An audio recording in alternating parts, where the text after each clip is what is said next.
ഗുരുവായൂർ ഏകാദശി ദിനത്തിലെ ഉദയാസ്തമന പൂജ മാറ്റിയ സംഭവത്തിലെ സുപ്രീം കോടതിയുടെ പരാമർശത്തിൽ സന്തോഷമുണ്ടെന്ന് ബി.ജെ.പി. ഏകാദശി ദിനത്തിലെ ഉദയാസ്തമന പൂജ മാറ്റിയിട്ടും ഭക്തജനങ്ങൾക്ക് നടുറോഡിൽ വെയിലത്ത് ക്യൂ നിൽക്കേണ്ട സാഹചര്യമാണുള്ളത്. ദേവസ്വം ബോർഡിന്റെ പിടിപ്പുകേടാണെന്നും ബി.ജെ.പി. ഗുരുവായൂർ നിയോജകമണ്ഡലം പ്രസിഡന്റ് അനിൽ ജനം ടിവിയോട് പറഞ്ഞു.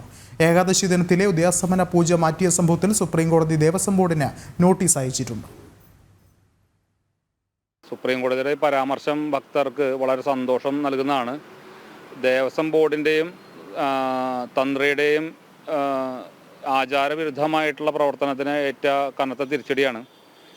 ഭാവിയിൽ ഇനി വരുന്ന ഇതിൽ അനുകൂലമായിട്ട് സുപ്രീം കോടതിയുടെ ഭാഗത്തുനിന്ന് അനുകൂലമായിട്ട് വിധി ഈ ഉദയാസ്തമന പൂജ ഏകാദശി ദിവസത്തിൽ പുനഃസ്ഥാപിക്കുന്ന തരത്തിലൊരു വിധി ഉണ്ടാവും എന്നാണ് നമ്മൾ പ്രതീക്ഷിക്കുന്നത്.